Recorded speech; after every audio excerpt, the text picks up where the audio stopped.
Hi friends, welcome back to Shailaja's kitchen. నేను మీ శైలజ. ఈ రోజు వీడియోలో మరో సరికొత్త రెసిపీతో మీ ముందుకు వచ్చానండి.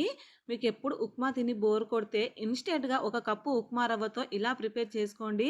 ఈ సెట్ దోశ చాలా అంటే చాలా రుచిగా ఉంటుందండి. ఈసారి తప్పకుండా ట్రై చేయండి. మరి దీని ప్రాసెసింగ్ ఏంటో వీడియోలోకి వెళ్ళి చూసేయండి.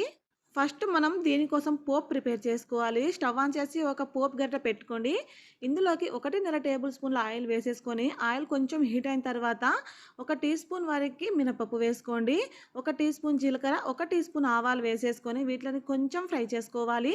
ఇవి ఇలా ఫ్రై అయ్యేటప్పుడే ఇందులోకి సన్నగా తరిగిన 2 పచ్చిమిర్చిని వేసేసుకొని, ఈ పచ్చిమిర్చి మినపప్పు అంతా కూడా మంచిగా ఫ్రై అయ్యేటట్టు ఫ్రై చేసుకోవాలి. చూసారు కదా, ఇలా మంచిగా ఫ్రై అయిన తర్వాత స్టవ్ ఆఫ్ చేసేసేయండి. మాడకూడదండి.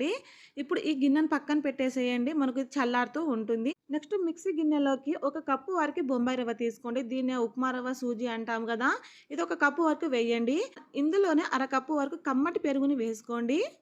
మరో అర కప్పు వరకు వాటర్ వేసేసుకొని ఒకసారి బాగా మిక్స్ చేసేసేయండి.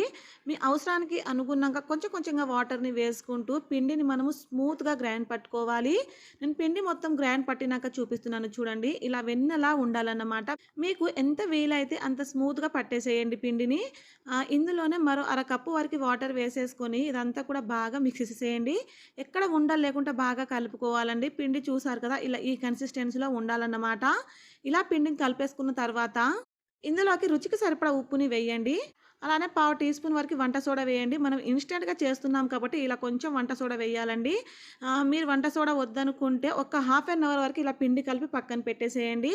ఇలా వంట సోడా కూడా వేసిన తర్వాత మనం ముందుగా ఫ్రై చేసి పెట్టుకున్నాం కదా, ఈ పోపు మొత్తాన్ని కూడా వేసేసుకొని ఇదంతా కూడా బాగా మిక్స్ చేసుకోవాలి. మనకు పోపు పూర్తిగా చల్లారిపోవాలండి. అప్పుడే మనకు ఉండలు కట్టకుండా చక్కగా కలుస్తుంది. ఇలా బాగా కలిపేసిన తర్వాత ఇందులోనే సన్నగా తరిగిన కొత్తిమీరను కూడా వేసేసుకొని ఎక్కడ కూడా ఉండలు లేకుండా పిండి చక్కగా కలుపుకోండి. నేనిక్కడ పిండి మొత్తం కలిపిన తర్వాత చూపిస్తున్నాను చూడండి. పిండి కన్సిస్టెన్సీ ఇలా ఉండాలన్నమాట. ఇలా కలుపుకున్న పిండితో మనం వెంటనే దోస కింద వేసేసేయడమే. నెక్స్ట్ స్టవ్ ఆన్ చేసి లోతుగా ఉన్న ఒక కడాయి పెట్టుకోండి. ఈ కడాయికి 1 టేబుల్ స్పూన్ వరకు ఆయిల్‌ని ఇలా వీడియోలో చూపించినట్టుగా బాగా స్ప్రెడ్ చేసేసేయండి. లోతుగా ఉన్న కడాయి అయితే మనకు చక్కగా వస్తాయండి. ఈ ఆయిల్ కొంచెం హీట్ అయిన తర్వాత మనం ముందుగా కలిపి పెట్టుకున్న ఈ రవ్వ మిశ్రమంలో నుంచి ఒక 2 గరిటెల పిండి వేసేసేయండి.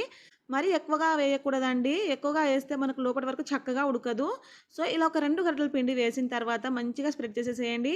మంటని లో ఫ్లేమ్‌లో పెట్టేసుకొని, దీనిపైన మూతను పెట్టేసుకొని మంచిగా ఫ్రై చేసుకోవాలి. ఇది పైన మనకు ఫ్రై అయిన తర్వాత మూత తీసేసి మరొక వైపు తిప్పేసుకోవాలి. ఈ ప్రాసెసింగ్ అంతా కూడా లో మీడియం ఫ్లేమ్‌లో చేసుకుంటే మనకు లోపటి వరకు కూడా చక్కగా ఫ్రై అవుతుంది. ఇలా 2 వైపులా కూడా అటు ఇటు తిప్పుకుంటూ మూత పెట్టుకుంటూ మంచిగా కాల్చుకోవాలి. ఇలా మంచిగా కాలితే మనకు లోపటి వరకు చక్కగా ఫ్రై అవుతుంది. తినేటప్పుడు చాలా టేస్టీగా అనిపిస్తుంది. అన్నీ కూడా ఇదే ప్రాసెస్‌లో ప్రిపేర్ చేసేసుకొని సర్వ్ చేసుకోవడమే. మీరు చట్నీతో సర్వ్ చేసుకున్నా, ఇలానే సర్వ్ చేసుకున్నా కూడా టేస్ట్ అయితే చాలా బావుంటుందండి. తప్పకుండా ట్రై చేసి మీకెలా కుదిరిందో కింద కామెంట్స్‌లో చెప్పండి. ప్లీజ్ అండి, ఈ వీడియో మీకు నచ్చితే నా ఛానల్‌ని సబ్స్క్రైబ్ చేసుకొని పక్కనే ఉన్న బెల్ బటన్‌ని క్లిక్ చేయండి. Thank you for watching.